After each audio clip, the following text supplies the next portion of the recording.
ଗୀତ ସଂହିତା 11 ପର୍ବ ସଦାପ୍ରଭୁଙ୍କଠାରେ ନିର୍ଭର। ପ୍ରଧାନ ବାଦ୍ୟକର ନିମନ୍ତେ ଦାଉଦଙ୍କର ଗୀତ। ମୁଁ ସଦାପ୍ରଭୁଙ୍କର ଶରଣାଗତ, ତୁମେମାନେ କି ରୂପେ ମୋ ପ୍ରାଣକୁ କହୁଅଛ, ପକ୍ଷୀ ପରି ଆପଣା ପର୍ବତକୁ ଉଡ଼ିଯାଅ। କାରଣ ଦେଖ, ଦୁଷ୍ଟମାନେ ସରଳଚିତ ଲୋକଙ୍କୁ ଅନ୍ଧକାରରେ ବିନ୍ଧିବା ପାଇଁ ଧନୁ ନୁଆନ୍ତି। ସେମାନେ ଗୁଣରେ ତୀରଯୁକ୍ତ କରନ୍ତି। ଯେବେ ଭିତ୍ତିମୂଳ ଉତ୍ପାଟିତ ହୁଏ, ତେବେ ଧାର୍ମିକ କ'ଣ କରିପାରିବ? ସଦାପ୍ରଭୁ ଆପଣା ପବିତ୍ର ମନ୍ଦିରରେ ଅଛନ୍ତି। ସଦାପ୍ରଭୁଙ୍କର ସିଂହାସନ ସ୍ୱର୍ଗରେ। ତାହାଙ୍କ ଚକ୍ଷୁ ନିରୀକ୍ଷଣ କରେ।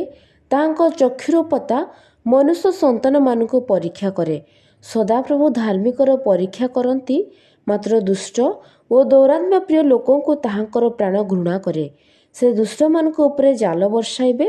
ଅଗ୍ନି ଓ ଗନ୍ଧକ ଓ ଝାଞ୍ଜି ପବନ ସେମାନଙ୍କ ପାନପାତ୍ରର ଅଂଶ ହେବ।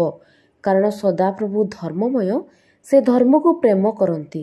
ସରଳ ଲୋକ ତାହାଙ୍କ ମୁଖ ଦର୍ଶନ କରିବ।